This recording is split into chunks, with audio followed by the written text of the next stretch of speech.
It's interesting that their investigations have produced an intriguing finding. It has come to light that the Al-Aqsa, a well-known Islamic building, was built on top of a Jewish ritual purification site. Why does Jerusalem mean so much to the three major Abrahamic religions, and what does it mean for the temple's reconstruction? Jewish movements and organizations committed to the Third Temple's reconstruction have long been working feverishly and relentlessly toward their objective. A storm started to roll on a gloomy day in Mecca, in the center of the holy city, near the Kaaba, the Muslim holy sanctuary. The fabled temple was hidden by rolling, dark clouds that resembled enormous devils chasing one another through the sky.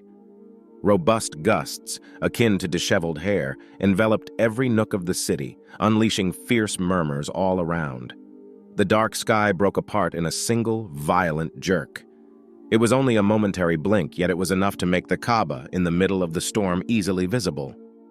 Thunder roaring across the atmosphere, rocking everything in its path. People and animals alike shook with fright as the thunderous noise reverberated throughout the heavens. Every thunderclap serves as a reminder of the omnipotence of the deity to whom the Kaaba temple is devoted, as well as the elusive force of nature. The Kaaba took on new meaning at that moment, becoming a symbol of power, reverence, and sacredness amidst the thunderous roar and intense rain. Another time, the rain started to fall with such fury that it soaked everything in its path and turned the arid dirt into rivers of water. A mystical and alluring natural symphony is created when the sound of the wind blowing the trumpet combines with the sound of the rain falling. The Kaaba's banners trembled wildly throughout the storm, but they held firm against the rain and wind of challenge. Even in the most difficult circumstances, the worshippers persisted in going back to the Kaaba, despite being cold and wet. They demonstrated patience and unshakable reverence. The hail turned heavy in the next several seconds, replacing the raindrops. The entire area became noisier as each tiny stone fell from the sky and rattled against the streets and roofs.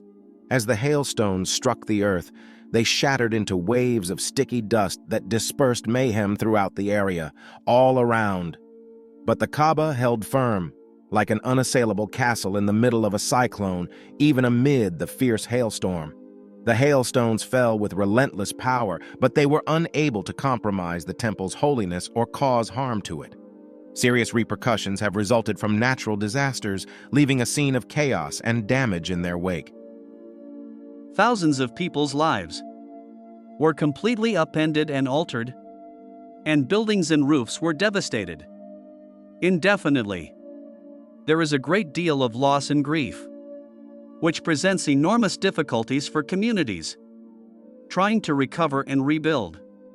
Dear God, during this trying time, we offer our prayers for the Kaaba in Mecca and its inhabitants, in the hopes that the Kaaba and people nearby may be spared the stress of the storm and hail. We offer our prayers.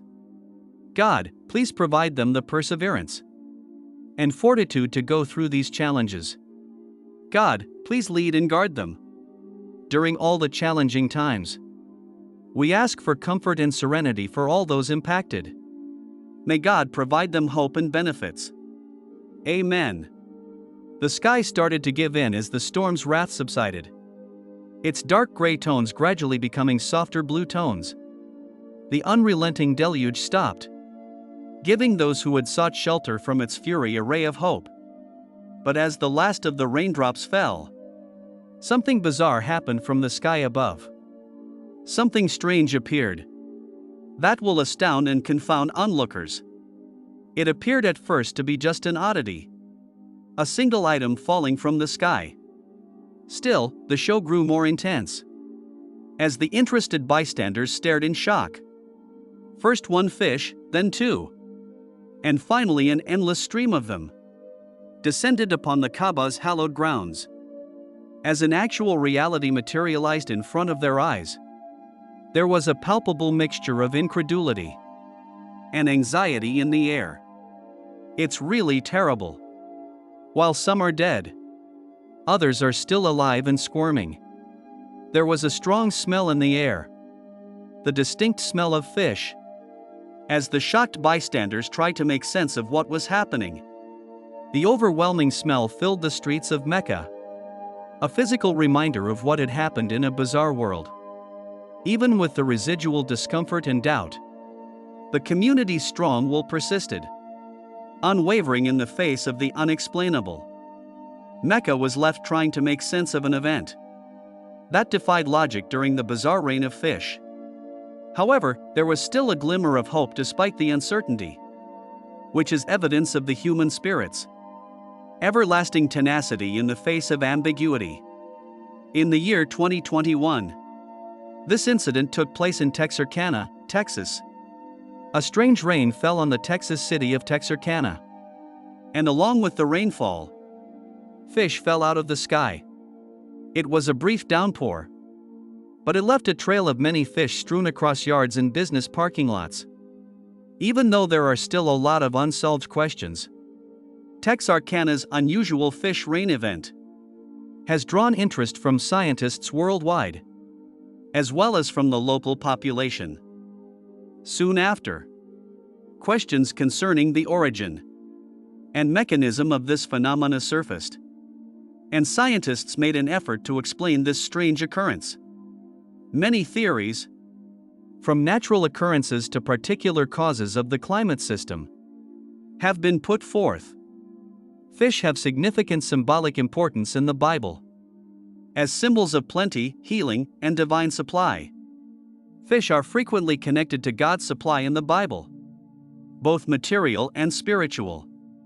The fish represents wealth and miraculous, as demonstrated by the tale of Jesus feeding the multitude with just a few loaves and fish. Furthermore, because fish provided the Israelites with food and nourishment, they were seen as a gift from God in the Old Testament. Another way to think of evangelizing is like a fish. Jesus called his disciples to be fishers of men. The Bible's use of the fish metaphor helps us comprehend God's abundant provision and our responsibility to spread the good news of salvation. There was an amazing incident we saw once where fish started to fall from the sky. This phenomena is documented in the Bible and is not unique to my experience. It is also stated in several biblical stories. While the Israelites were traveling through the wilderness, a noteworthy incident is mentioned in the book of Exodus. According to Exodus 16 verse 13, quails filled the camp in the nighttime, and the ground was coated in a coating of dew in the morning, which revealed manna, a fine powder that resembles scales. This paranormal occurrence demonstrates divine involvement, in which God supplied. What is the explanation for the fish falling from the sky phenomenon? There are a lot of theories explaining the strange and perplexing phenomenon of fish seemingly dropping from the sky.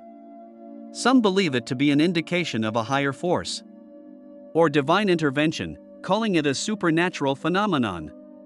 Some speculate that it might have been caused by natural occurrences like tornadoes or waterspouts that lifted fish out of the water, and they think it might have ecological relevance. A summary of potential explanations is provided below. Fish falling from the sky is regarded as a miraculous or divine deed in the realm of the paranormal. From an ecological perspective, natural weather patterns are thought to be the cause. Even while these ideas might not offer conclusive solutions, they offer insights into the enigmatic phenomenon and encourage more research and conversation. Keeping with the previous sub-theme, it's fascinating to investigate the spiritual significance of fish appearing to descend from the sky. Many people believe that the phenomenon of fish falling from the sky is evidence of divine intervention. This is thought to be a magical occurrence that represents a significant spiritual message. Fish in numerous three metaphorical meanings and teachings from this biblical miracle are presented here. The providence of God. It is possible to interpret the fish that fell from the sky as a symbolizing God's providence and concern for his creation. In the same manner that he gave the Israelites manna in the desert, he may provide us abundance, favors, and unexpected ways to give. the profusion of fish that descend from the sky can represent God's unending gifts unto His people. It serves as a gentle reminder to share our benefits with others and to express gratitude for life's richness. Your salvation has started, but it is not yet finished. Faith and trust. What we shall become, we are not yet. In our ongoing journey, we grapple with our humanity, stumbling in various ways. Yet, the person we once were no longer defines us. Rebirth in Jesus Christ transforms us into someone new. Salvation, a divine process, unfolds under the guidance of the Lord. Reflecting on Jonah's narrative, we witness his prolonged acquaintance with God, marred by sin's grasp. However, divine intervention, amidst a tempest and the belly of a fish, marks a turning point. Even so, Jonah's story doesn't end with deliverance. He succumbs to a different sin, wrestling with anger and bitterness in chapter 4. This illustrates the depth of salvation. It's not a singular event but a lifelong journey, termed sanctification in the scriptures. Our transformation, mirroring Christ, is a continual endeavor orchestrated by God. Looking ahead, our hope rests in the Lord's safeguarding until the ultimate revelation of salvation. As the scriptures prophesies, the Lord will descend with authority, heralding the fulfillment of our salvation, known as glorification. Embracing this truth radically altered my perspective. After 2 decades of faith, the realization that salvation is a divine gift, not earned by human effort, is profoundly liberating. To those uncertain of their salvation, know that divine rescue knows no bounds. If the Lord could redeem Jonah and Saul of Tarsus, why not you? Salvation isn't an exclusive club. It's a universal invitation extended to all. So why hesitate? Why not seek the salvation offered by the one who saves even the most unlikely? Our need for salvation stems from our inherent brokenness, plagued by sin's consequences, spiritual death looming over us. Attempting self-improvement or earning salvation proves futile throughout history. Salvation isn't a prize for the perfect, but a lifeline extended to the imperfect, beckoning us to embrace divine grace. According to strict laws, some sought redemption through penance, pilgrimages, or self-chastisement. But all such efforts are futile. No one can save themselves. It's impossible to attain righteousness with God on our own terms. We need a Savior who can rescue us. God's profound love for the world led Him to incarnate as the Son to provide salvation. Through Him, not only humanity but creation itself will find deliverance. Salvation encompasses our present reconciliation with God, liberation from sin, and the promise of eternal communion with Him on the new earth. As stated in Romans 6 verse 23, the creation will ultimately be liberated from its bondage to decay. As affirmed in Romans 8 verse 21, Revelation 21 verse 4 echoes this hope, envisioning a realm where death, mourning, crying, and pain cease to exist. Have you experienced Jesus' saving grace? Salvation draws closer to us with each passing moment. Therefore, when Paul declares in Romans 1 verse 16 that the gospel is the power of God unto salvation, it signifies more than mere conversion.